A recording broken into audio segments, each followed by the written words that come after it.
They said it was the worst bargain ever made in Dry Creek, and for a long time it looked like they were right the day Ethan Cole traded $40 and a worn-out mule for a bride. The whole town gathered like it was a show. Boots in the dust, hats tipped back, eyes sharp with judgment. The woman stood beside the trader's wagon, quiet as a shadow, her dress stretched tight across her frame, her hands folded like she was trying to take up less space than she already did. Someone laughed low and mean, said, "That ain't a wife, that's a burden." And the others followed, not loud, not cruel enough to start a fight, just enough to settle into the air like heat. Ethan didn't answer. He rarely did. He stepped forward, counted out the money slow, like it mattered more than their voices, and took the reins of the deal like he was buying feed, not a future. She climbed down from the wagon, without help, boots hitting the ground with a dull thud, dust rising around her ankles. She didn't look at the crowd, didn't look at Ethan either, just stood there waiting for direction like she had learned long ago not to expect kindness from strangers. The ride back to his ranch was near 10 miles of open land, wind cutting across the plains, carrying the smell of dry grass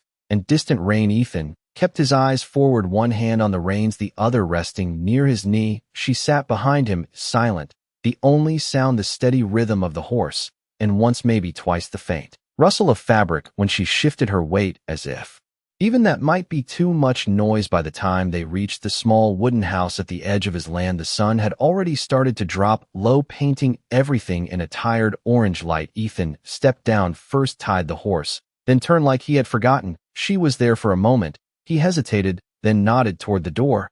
"Inside's clean enough," he said, voice rough from disuse. She walked past him without a word and disappeared into the dim of the house, like she belonged to the shadows. More than the light, days turned into weeks, and weeks into months, and still the town talked every trip Ethan made into Dry Creek for supplies carried the same sideways glances, the same half-hidden smirks. Men leaned against posts, women whispered behind hands, children stared without shame.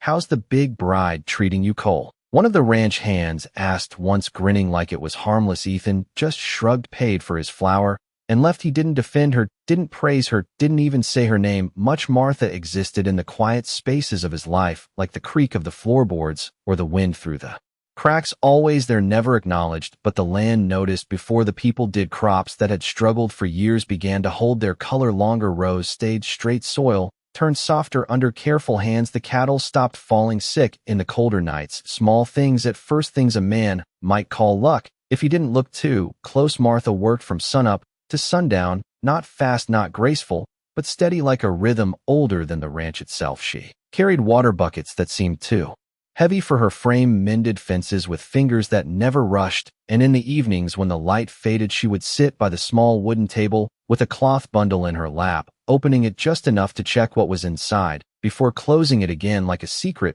that wasn't ready to be told. Ethan noticed that once, only once, from the doorway, the faint scent that came from it, sharp and earthy, something like crushed leaves after rain. He said nothing, just watched, then turned away, because out here a man learned early not to ask questions he wasn't ready to hear the answers to. And in Dry Creek, they kept laughing, kept telling the same story about the rancher who bought himself a problem. They didn't see the way the land was changing. They didn't see the way the quiet woman moved through that small house, like she was waiting for something, not trouble, not escape, something else, something that hadn't arrived yet, but was getting closer with every passing day. The first sign came quiet enough that most folks missed it. A ranch hand named Lewis came into Dry Creek one morning, moving slower than usual, shoulders hunched like he had carried a long night on his back. He said it was nothing, just a chill from sleeping out too late, but by noon he was sweating through his shirt, even though the wind still carried winter's bite. The doctor gave him a look, a listen, and a shake of the head, said to rest, said to drink water,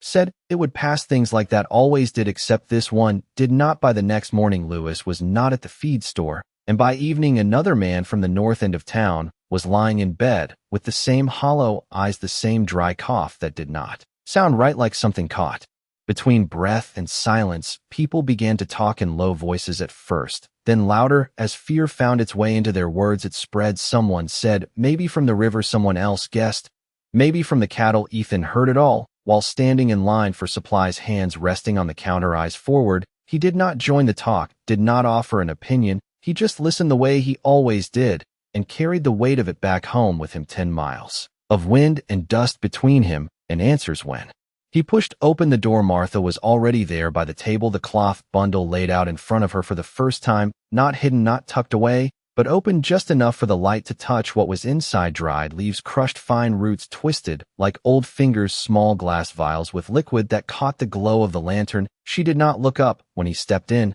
but she knew he was there. "Someone is sick," she said, not a question, not a guess. Ethan set his hat down. "Slow. 2 now, maybe more," he answered. She nodded once, like that was expected, like it fit into something she already understood. Then she began to move, not rushed, not panicked, but certain. She ground the leaves with the back of a spoon, mixed them with water heated over the small stove. The smell rose sharp and clean, filling the room with something that cut through the usual dust and would smoke. Ethan leaned against the doorframe, watching her hands, steady, never shaking, never stopping. "You seen this before?" he asked after a while, his voice low so it would not break whatever quiet she was working inside. She paused just long enough to breathe in before answering.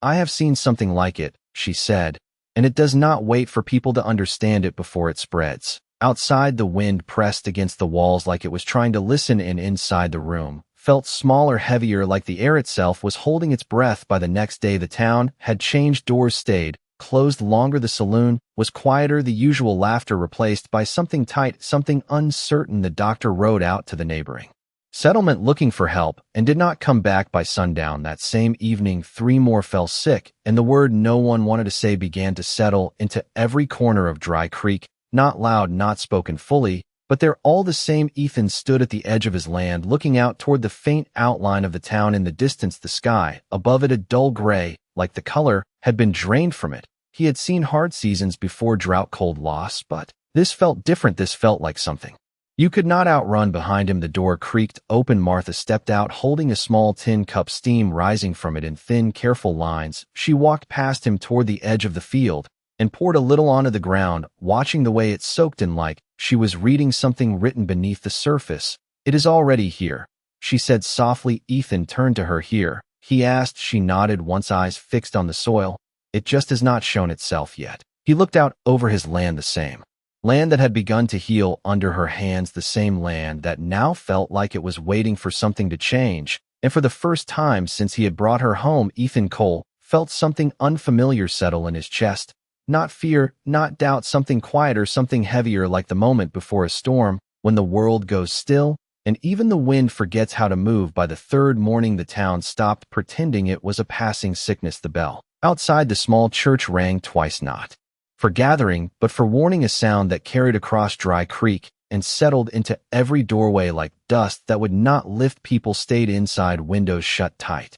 Even as the air grew stale and heavy, wagons that once rolled through the main road now stood still, wheels half sunk into dirt, like they had decided not to leave after all. Ethan rode in just after sunrise, not for supplies, not this time, but because Martha had told him to watch them. She had said the night before, "Watch how it moves, not how they fear it." And so he watched. He saw a woman leave her house with a cloth pressed to her mouth, only to return moments later, as if the outside world had turned against her. He saw 2 men arguing in low voices about leaving town, but neither took a step toward their horses. Fear had tied them down tighter than rope. The doctor's office stood open, but empty. The chair inside still turned toward the door, like it was waiting for someone who would not return. Ethan stood there for a long moment, then turned back toward the road. Something about the silence felt wrong, not quiet, not peaceful, but waiting, like the land itself was listening. Back at the ranch, Martha had already begun. She had moved the table near the window, laid out her cloth bundle in full this time,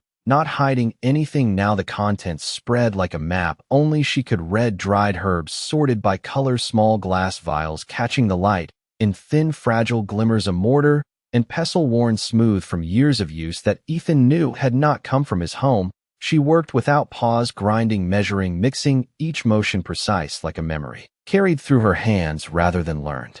In the moment, the smell filled the room again, sharper, now deeper, something that made the air feel cleaner. Even as the world outside turned heavy, Ethan stepped inside and closed the door behind him. "They are not leaving," he said. She nodded once without looking up. "They will wait until it takes enough of them to make leaving feel like surrender," she replied, her voice calm, but carrying something beneath it, something old, something that had seen this before. "How many?" Ethan asked. He did not know why. He asked only that he needed to hear it spoken. She stopped then. Just for a breath, her hand resting over the herbs like she was choosing her words the same way she chose. What to mix? It does not stop on its own, she said finally. It stops when someone understands it or when there is no one left to understand anything at all. The words settled into the room heavier than anything else had so far Ethan felt it, then not fear exactly, but the weight of a truth too large to ignore outside. A horse passed by on the road faster than most had been moving lately, dust rising behind it like a warning carried on hooves. Martha turned her head slightly, listening not to the horse, but to something deeper, something in the rhythm of the day. It is closer now, she said quietly. Ethan stepped toward the window, looked out over the fields, the same fields she had brought back to life, now standing still under a sky that felt lower than it should have. What do you need? He asked. The question came easier than any before it. Martha looked up at him for the first time that day, her eyes steady, not afraid, not uncertain, just clear in a way that made everything else seem smaller. Time, she said, and for them to trust what they do not understand. Ethan let out a breath he did not realize he had been holding. They laughed at you for 2 years, he said. They are not going to trust you now. Martha held his gaze for a moment longer, then returned to her work.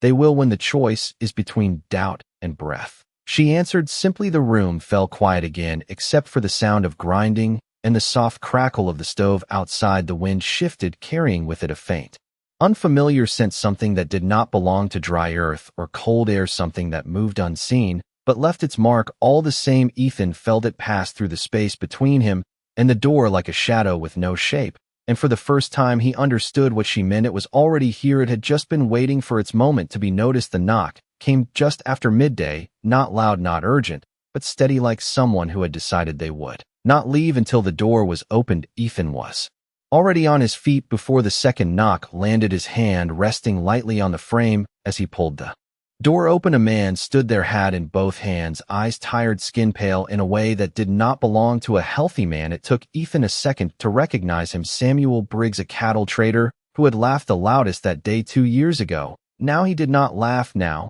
he could barely hold himself upright. She here? Samuel asked, his voice dry like it had been scraped raw. Ethan did not answer right away. He stepped aside just enough, and Samuel stepped in, slow, careful, like every movement cost him something.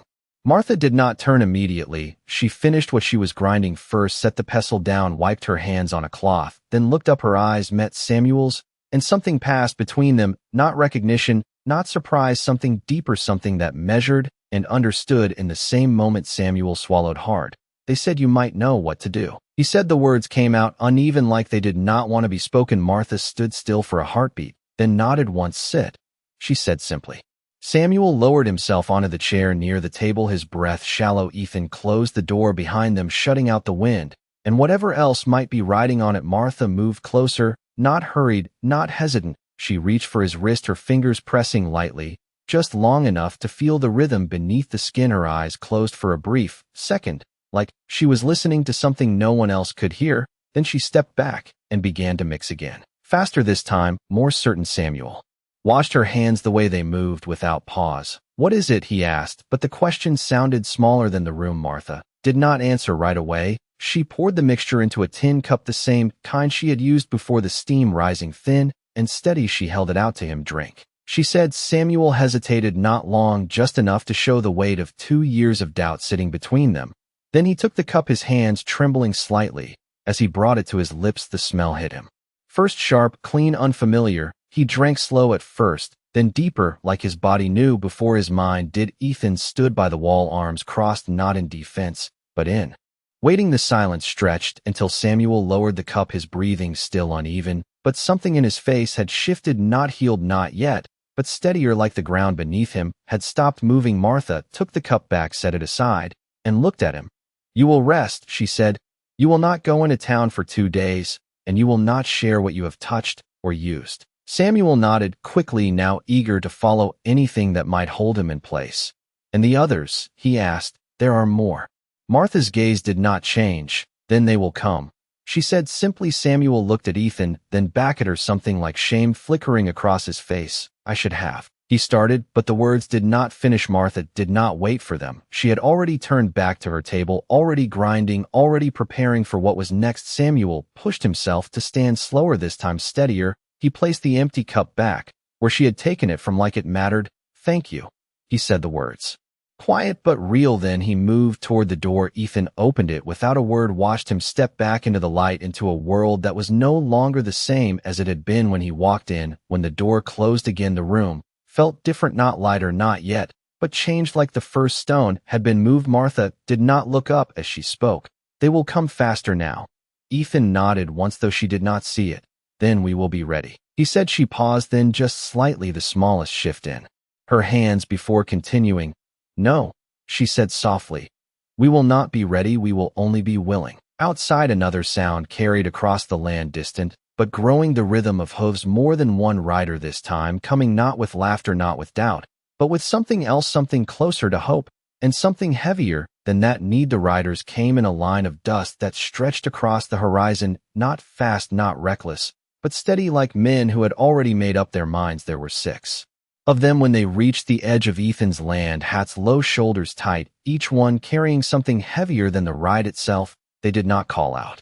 They did not announce themselves. They simply stopped and waited, the way people do when they are no longer sure they deserve to ask. Ethan stepped outside before they could knock again, his boots settling into the dirt like he had done this 1,000 times before. His eyes moved across each face, recognizing some not by name, but by memory. Men who had laughed, men who had turned away, men who had never once looked at him without measuring his worth against their own. She inside, one of them asked, not demanding, not rude, just direct. Ethan nodded once and stepped aside. The door opened behind him before he could say more. Martha stood there, already knowing, already prepared, her hands clean, her eyes clear, like she had been waiting for this exact moment. The men hesitated, not at the door, but at her, the weight of their past words pressing down on their silence. One of them removed his hat first, then another, until all 6 stood bareheaded in the cold air. Not one of them speaking. The first man stepped forward slower than the rest, his voice low. There are more in town, he said.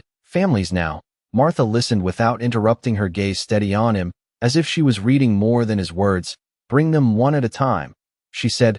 No crowding, no waiting inside. You come, you take what I give you, you leave, and you do not question it. The man nodded quickly, relief and something close to respect crossing his face. He turned to the others, and without another word they moved back toward their horses, not arguing, not asking why, just following instruction like it mattered more than pride. Within the hour the line began, one rider at a time. No noise, no conversation, just the sound of hooves stopping, then starting again, each person stepping inside, carrying their fear like something fragile. Martha worked without pause. The table no longer looked like a place for meals. It had become something else, something closer to purpose. Ethan stood near the doorway most of the time, watching the flow, making sure no one stayed longer than they should. The first few came with hesitation, eyes darting, hands unsure, but by the 4th or 5th something changed. Word had begun to move faster than the sickness itself, and it carried something new, not hope, not yet, but the shape of it. People began to follow instructions without being told. They waited outside, kept distance, spoke less, like the town had learned in a single day what it had ignored for years. Martha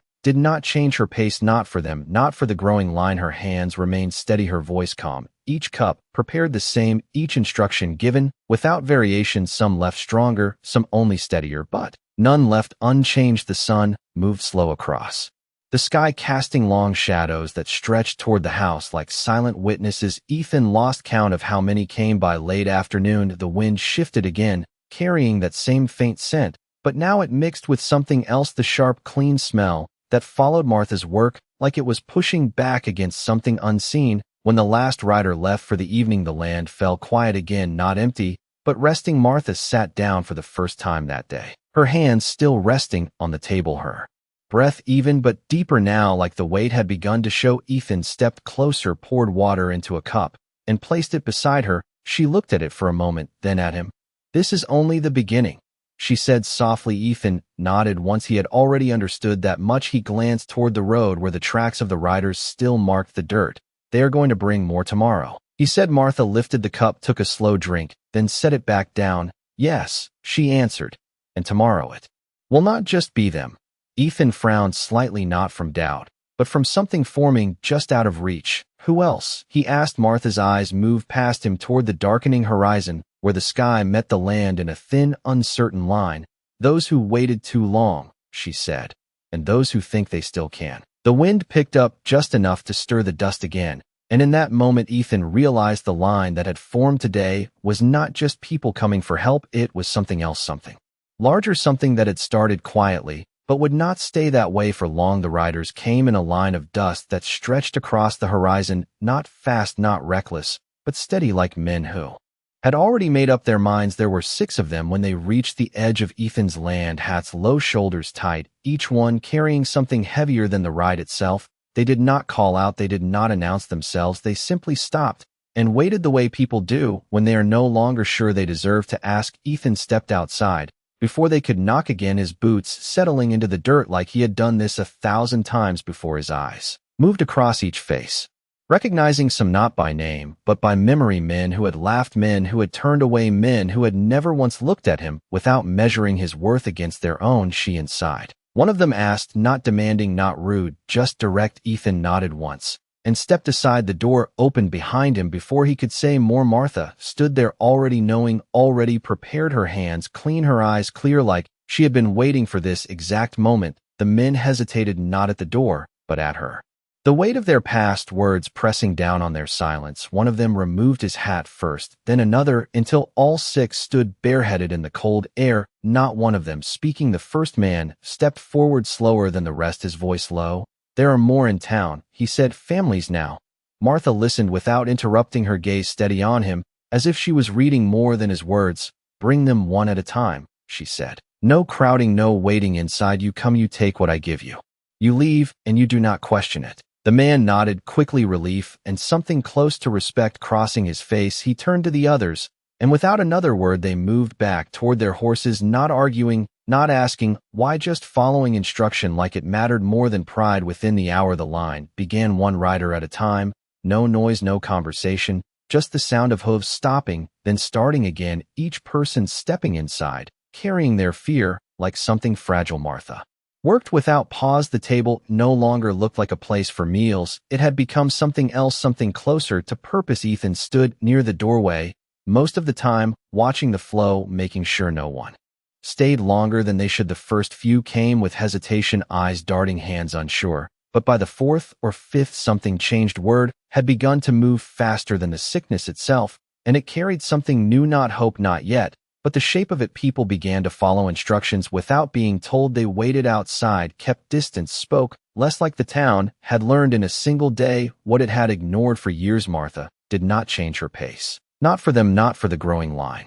Her hands remained steady, her voice calm, each cup prepared the same, each instruction given without variation. Some left stronger, some only steadier, but none left unchanged. The sun moved slow across the sky, casting long shadows that stretched toward the house, like silent witnesses. Ethan lost count of how many came. By late afternoon, the wind shifted again, carrying that same faint scent, but now it mixed with something else, the sharp, clean smell that followed Martha's work, like it was pushing back against something unseen. When the last rider left for the evening, the land fell quiet again, not empty, but resting. Martha sat down for the first time that day, her hands still resting on the table, her breath even but deeper now, like the weight had begun to show. Ethan stepped closer, poured water into a cup, and placed it beside her. She looked at it for a moment, then at him.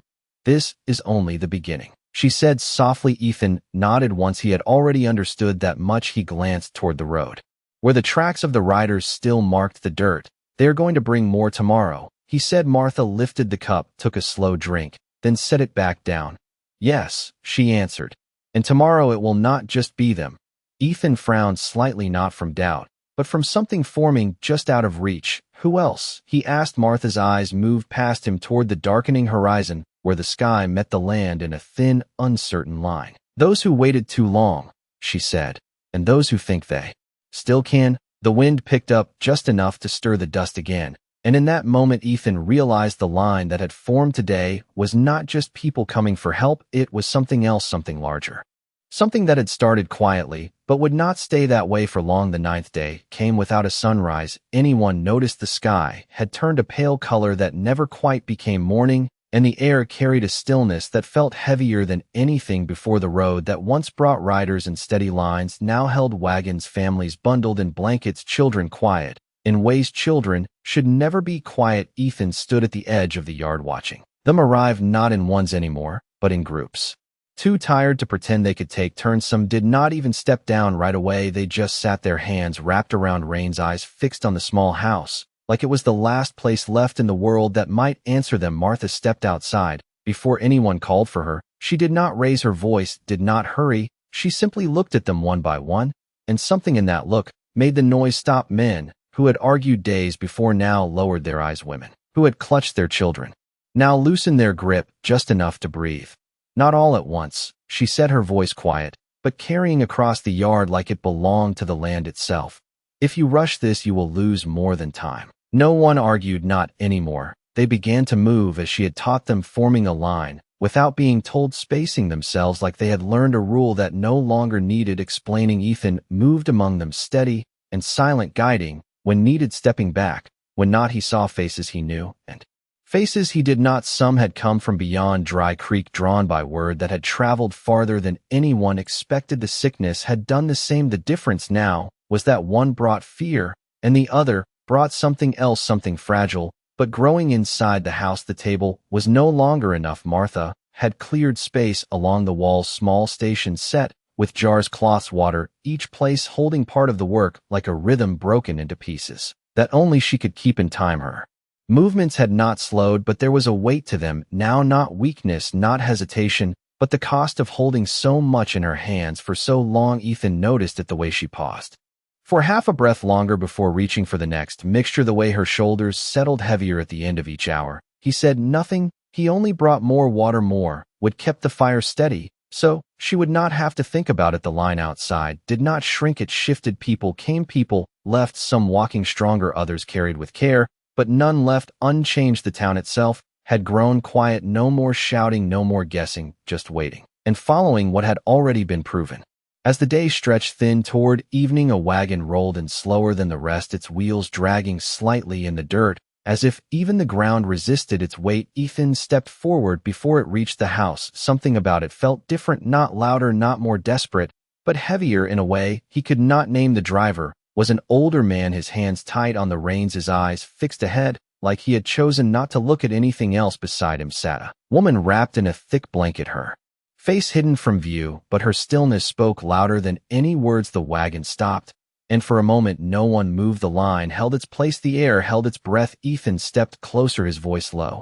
"You are going to have to wait your turn," he said. The man shook his head once, not in defiance, but in something closer to certainty. "She does not have a turn left," he answered. The words landed quiet, but they changed something. Martha appeared in the doorway behind Ethan. She had heard it, she always did. Her eyes moved to the wagon, and for the first time since this began, something shifted in her gaze, not fear, not doubt, but recognition. She stepped past Ethan, without a word, walked straight to the wagon, and placed her hand lightly on the edge of it, as if feeling its story through the wood. "Bring her inside," she said softly, and the way she said it made the entire yard understand that whatever had arrived was not just another patient, not just another step in the line. It was something else, something that would decide whether everything she had done so far had been enough, or if the storm she had been holding back was finally ready to break. They carried her in without a word, not because they had been told to be quiet, but because something about her demanded it. The blanket shifted slightly as the older man and Ethan guided her through the doorway. The room seemed to shrink around them, not in space, but in weight. Every movement slower, every breath more deliberate. Martha had already cleared a place near the window, where the light still reached. She did not rush forward. She waited until they set her down, then stepped closer, her eyes steady, her hands still for just a moment, as if confirming something she had already begun to understand. "How long?" Martha asked, her voice low. The older man swallowed once. 3 days, maybe 4, he said. She would not say when it started. Martha nodded once, like that answer had already been written somewhere. She could see. She reached for the edge of the blanket and pulled it back just enough to reveal the woman's face, pale, not from cold, not from rest, but from something deeper, something that had been taking its time. The room held its breath again. Ethan felt it standing near the door, the way everything seemed to wait on what Martha would do next. She placed her fingers lightly at the woman's wrist, then at her neck. Then she leaned closer, not touching, just listening, the same way she had before, but longer this time, more careful, more certain. When she stepped back, the look in her eyes had changed, not fear, not doubt, but something heavier, something that carried both knowledge and cost. "You came too late for waiting," She said softly. The words did not fall hard, but they settled into the room like truth. The older man lowered his head, not in defeat, but in acceptance. Can you help her? He asked. Martha did not answer right away. She turned to the table, her hands moving across the jars, the cloths, the small glass vials. She reached for things she had not used before, mixtures deeper, darker in color. The smell that rose was stronger, now sharper, cutting through everything else in the room like it was pushing back against something unseen. Ethan watched her closely. He had seen her work for days now, but this was different. There was no pause, no hesitation, only movement that felt like it had already been decided long before this moment. She poured the mixture into a cup, but did not hand it over. She held it in both hands for a second, her eyes closing just briefly, as if measuring something beyond what could be seen. Then as she turned back to the woman, "You will stay here," she said to the older man. "You will not leave her side, and you will do exactly as I say, even when it does not make sense." He nodded quickly, now not out of panic, but out of something stronger, trust born from having nothing else left. Martha leaned down slightly, her voice softer, now closer to the woman. "You are not done yet," she said, not as comfort, not as hope, but as a statement, like she was telling the body what it had forgotten. The woman did not answer, but something in her breathing shifted just enough for Ethan to notice. Martha lifted the cup, slowly brought it to the woman's lips, guiding each sip with care, not forcing, not rushing. When it was done, she set the cup aside and stepped back, her hands resting at her sides. For the first time since they had come in, the room stayed quiet longer than before. Even the fire seemed to settle lower, as if it understood this moment carried more than the others. Ethan stepped closer, just enough to speak without breaking that quiet. "Is it worse?" he asked. Martha looked at him, then past him, then back again. "It is not worse," she said. "It is the same thing, but it has been allowed to go further than the rest." He nodded slowly, taking that and then looking back at the woman lying still, but not as still as before. "And if it goes further?" he asked. Martha's gaze did not change. "Then it does not stop with her," she said simply. The words did not rise in volume, but they filled the space between them, heavier than anything spoken. Yet outside, the wind picked up again, carrying dust across the yard. The line, still waiting, the town, still holding on, but now something else had entered the house, something that would not be turned away, something that would test not just what Martha knew, but how much of it she could give before there was nothing left to give at all. The night did not arrive all at once. It settled in slowly, like a weight pressing down on the house, the kind of darkness that did not come from the sky, but from the silence inside it. The woman near the window had not moved much, but she was still there, and that alone held the room together. The older man sat beside her, his hands resting on his knees, not touching her, not speaking, just staying like he had promised. Martha worked without stopping, but now there was something different in the way she moved, not slower, not weaker, but deeper. Each motion carried more intention, like she was reaching further than before. Ethan kept the fire steady, feeding it small pieces of wood one at a time, so the flame would not rise too high or fall too low. The heat in the room stayed, even the light, steady enough for Martha to see what she needed to see. Outside, the line had thinned, not because fewer had come, but because most had already passed through the house earlier in the day. What remained now were the ones who had chosen to wait until they had no choice left, the ones who had believed they could outlast it, the ones who now stood quiet in the dark, watching the house like it was holding something they had almost lost. Martha stepped back from the table for the first time since the woman had been brought in. Her hands rested at her sides, her shoulders rising and falling in a slow rhythm. Ethan noticed the way she closed her eyes, not in rest, but in focus, like she was listening to something beyond the room, beyond the walls, something carried in the air itself. She turned then, not toward the table, but toward the woman, her steps slow but certain. She reached down, placing her hand lightly over the woman's chest, not pressing, not forcing, just there like a guide. "Breathe with me," she said softly. The words simple, but they held a weight that settled into the room. The older man leaned forward slightly, as if the sound of her voice alone might carry something. The woman's breath had been uneven, shallow, but now it shifted just slightly, not steady, not yet, but following something. Martha's hand remained still, her eyes open, now watching not the woman's face, but the space between each breath, counting not in numbers, but in knowing. Ethan stood still by the fire. He had never seen anything like this. No rush, no command, no fight, just patience stretched thin across time, as if that alone could change what had already begun. Outside, the wind moved again, brushing against the walls, carrying that faint scent that had followed this sickness from the beginning, But now it meant something else, something Martha had brought into the air, something that did not push it away but stood against it like a quiet answer. The minutes passed without measure. No one spoke, no one moved more than they had to. The fire crackled once, then settled again, and in that stillness something changed, not loud, not sudden, but real. The woman's breathing deepened just enough for it to be noticed, not healed, not safe, but different, like a line had been drawn, and she had stepped just slightly back from it. The older man let out a breath he had been holding for too long, his shoulders dropping, his eyes closing for a second, not in relief, but in something close to it. Martha did not move. Her hand remained where it was, her gaze steady, as if she knew this moment could not be rushed, could not be claimed too early. Ethan watched her, then not as the woman he had brought home, not as the one the town had laughed at, but as something else entirely, something that had been waiting beneath all of it, something that did not need to prove itself because it had always been there. When she finally stepped back, it was only a small movement, but it carried more weight than anything else that day. She turned toward the table again, her hands reaching for the next mixture. Without hesitation, "She will hold for now," Martha said quietly, not to anyone in particular, but to the room itself, to the moment, to whatever listened beyond them. Ethan nodded once, though she did not look at him. He understood what that meant. Not saved, not finished, just held in place long enough for the next step. Outside, the dark settled deeper over the land, but inside the house something had shifted, something that could not be seen from the road, something that would not travel in whispers, but in the way people stood a little straighter when they left. And for the first time since this had begun, Ethan realized this was not just about stopping what had come. This was about how long one person could stand between it and everything else before the weight finally asked for something in return. Morning did not break the night.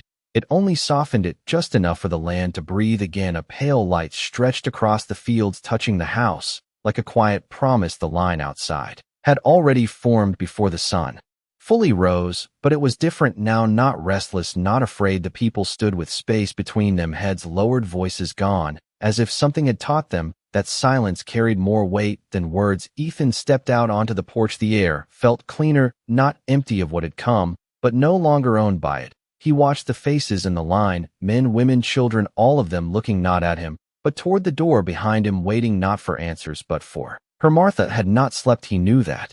Before he even turned back inside, she stood by the table again, her hands already moving. The cloth bundle opened, the jars lined in careful order, but something in the room had changed. It was no longer heavy with fear. It held something steadier, something earned through the long hours of waiting and not turning away. The woman by the window still lay where she had been placed. The older man beside her had not moved far, but his posture had shifted. His shoulders no longer collapsed inward, his eyes watching not with desperation but with a quiet belief that had not been there before. Martha stepped to the woman again, her movements measured, her hand resting lightly where it had before, feeling for what had changed and what had not. Ethan stood closer this time, not interrupting, just present. The woman's breathing had found a rhythm, not strong, not certain, but real enough to hold. Martha nodded once, almost to herself, then turned back to the table, reaching for a mixture lighter in color this time. The scent rising softer, less sharp, like something that followed after the fight had already been faced. She prepared it the same way, careful, exact, then carried it back. "She will wake soon," Martha said, her voice calm. But it carried further than before. The older man leaned forward, just slightly, his hands tightening, then loosening again, as if he was learning how to hope without breaking it. When the cup touched the woman's lips, her eyes did not open, but her breath shifted again, deeper, more willing. The room did not react, it did not celebrate, it simply held that moment like it was enough. Ethan stepped outside again, not because he needed to, but because something in him wanted to see the land, to measure what had changed beyond the walls. The fields stretched out as they always had, but there was a difference in the way the light rested on them, not brighter, not stronger, just clearer, like something had been lifted that no one had noticed until it was gone. The people in line looked up as he stepped out, not asking, not speaking, just watching. He gave a small nod, not a promise, not a declaration, just an acknowledgement that something was holding, and they seemed to understand. One by one, they stepped forward when it was their turn, entering the house with the same quiet respect, leaving with something more than they had brought, not all healed, not all certain, but steadier, like the ground beneath them had been given back piece by piece. Inside, Martha continued without pause, but the weight she carried had shifted, not lighter, but shared in some way, not through words, not through help, but through the way the room itself had changed, the way the fear had given way to something that did not need to be spoken. Ethan watched her again, this time longer, seeing not just what she did, but how she stood through it all, not bending, not breaking, just remaining. And in that moment, he understood something that had taken him too long to see. This was never about one sickness or one town. It was about what she had carried long before she came here, something no one had asked about, something no one had cared to see. And now, it was the only thing standing between what was left and what could still be lost. The sun rose higher.